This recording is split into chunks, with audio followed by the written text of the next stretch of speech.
Em nome do Pai que me criou, em nome do Filho que me resgatou, em nome do Espírito que me santificou. Divina vontade, reina na minha vontade. Minha mãe, eu te amo e tu me ama, dá-me um gole da divina vontade, a minha alma. Abençoa-me, mãe, para que todas as minhas ações sejam feitas diante de vossos olhos maternais. Minha meditação, minha partilha sobre esse vídeo que foi postado hoje no canal, o que é o reino da divina vontade, parte 1. Ela falou sobre, o padre Roy, falou sobre a dificuldade e complicação que a razão humana colocou no dom da divina vontade. Eu senti muito isso, essa dificuldade de entender o que Jesus queria de Luísa, o que Jesus queria da gente. Logo que eu comecei a ler os escritos, principalmente porque eu comecei a ler o volume 1 sem fazer os 31 dias com Nossa Senhora. E aí eu não entendi nada, eu achei super difícil, eu achei que eu nunca conseguiria fazer o que ele queria. E realmente eu acho que é isso que a gente sente e é ele que nos deixa sentir, porque a gente está passando por um processo. E nesse processo, o primeiro passo é você dizer sim, eu quero abrir mão da minha vontade para viver a vontade de Deus. E aí, até para falar isso, até para viver isso, de você abrir mão da sua vontade, é um processo, não é uma coisa mágica que acontece de um dia para o outro. Você diz sim, você tem que ter o desejo de entregar. E depois disso, depois que fizer os 31 dias com Nossa Senhora, ela vai pegar na sua mão e vai te conduzir junto com Jesus. Aí, depois que eu fiz os 31 dias, eu fui me habituando mais e tentando fazer o que ele pedia para a Luísa, né? A gente sempre tem que ver que o que ele fala para a Luísa é para a gente também.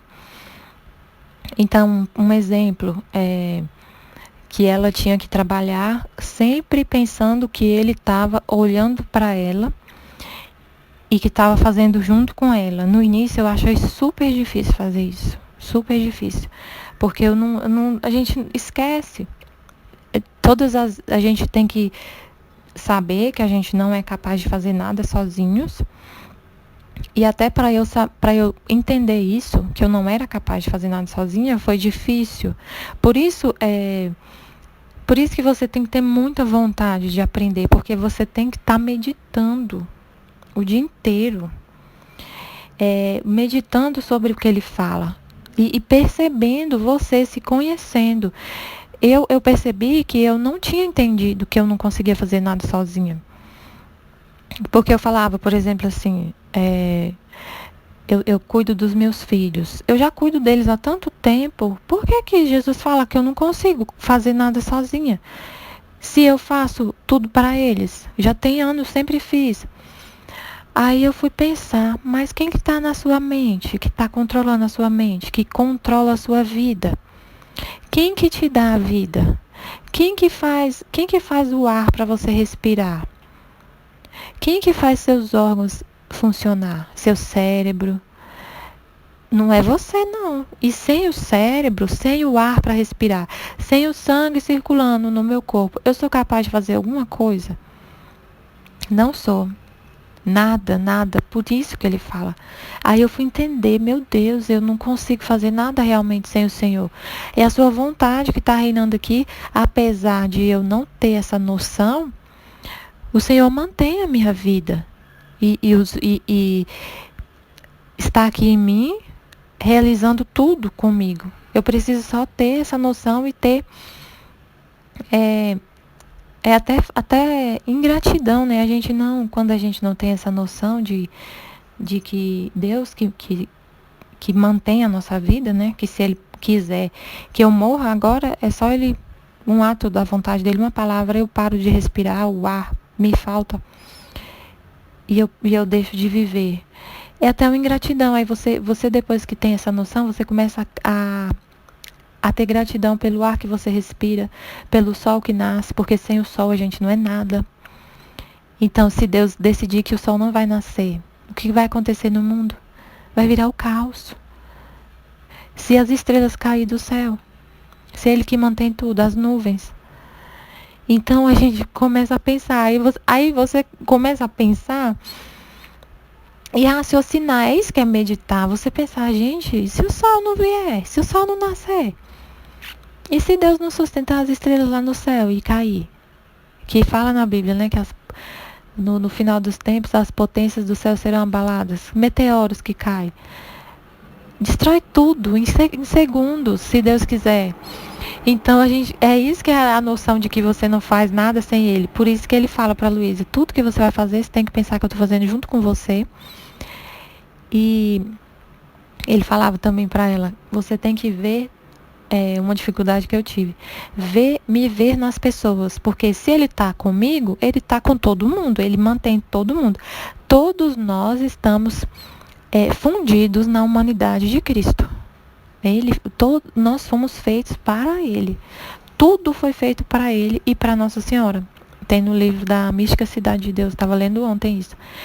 Essa parte, que Deus criou primeiro a alma de Maria, a alma de Jesus e de Maria. E tudo foi criado para Ele, para Jesus. Então nós todos estamos ligados com Ele, encerrados na humanidade dele. Então, eu tenho que olhar para as pessoas e ver Jesus. Aí ele falava para ela, isso no volume 1, quando você olhar para uma pessoa, que a pessoa te fizer um bem, sou eu que estou fazendo, através dela. Se ela te fizer um mal, você não vai ficar com raiva dela, porque é eu que estou usando essa pessoa para te santificar. Porque a gente só se santifica quando a gente passa por tribulações, por dificuldades. Ninguém vira santo sem tribulações, sem dificuldades, sem a cruz. Então, às vezes, você vai receber humilhações e você tem que ver tudo como sendo a divina vontade. Todas as ofensas que você recebe, você tem que ser grato pelas ofensas, porque se a gente está vinculado a Cristo, na humanidade dele, ele sofreu muito, foi muito humilhado, foi muito perseguido. E a gente está aqui para o nosso objetivo de vida deve ser configurar a nossa imagem às de Jesus.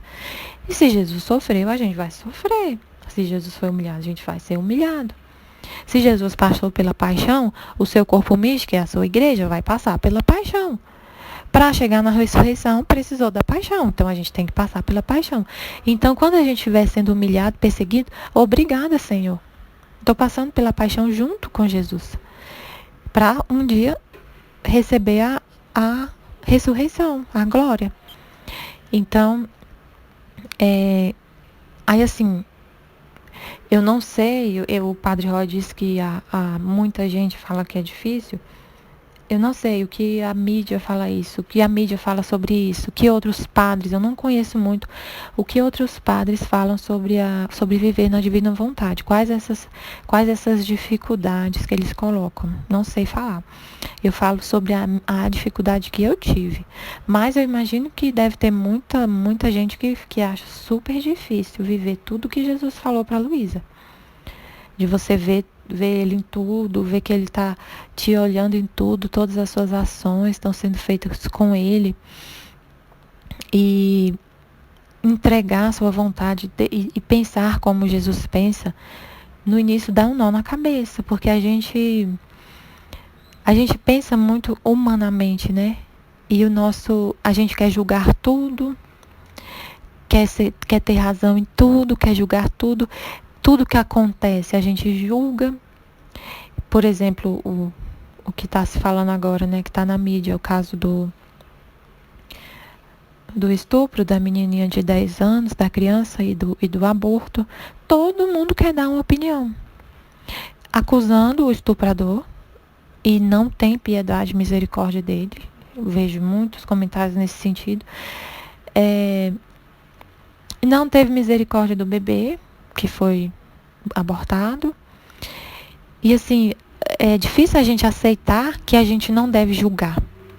É difícil, todo mundo quer julgar. Quem já viu o filme do A Cabana, vê muito isso. É muito bom o filme, que mostra que a gente não deve julgar nada. Porque quando Jesus não, isso não fala no filme, né? Mas o que eu penso.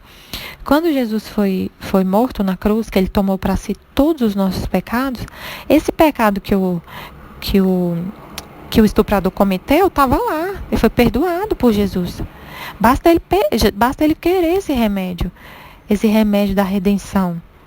Então, se esse estuprador pedir perdão para Jesus, se arrepender, ele vai ser perdoado.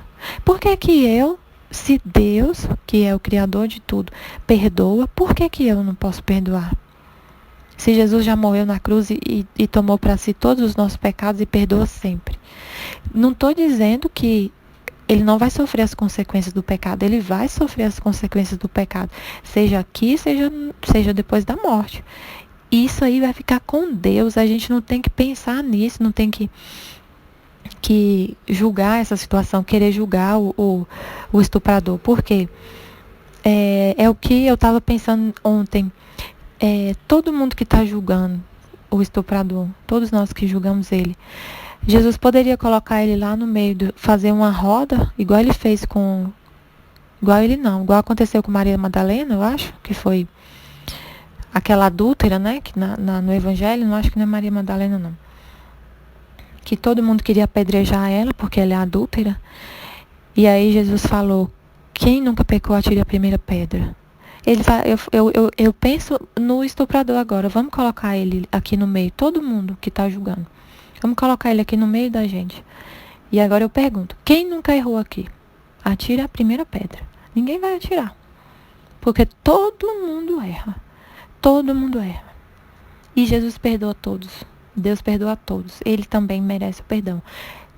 É difícil explicar isso para as pessoas. Muito difícil. Porque a pessoa olha, não, mas ele fez uma maldade, uma atrocidade. Fez. Realmente fez. Ninguém está falando que ele não fez.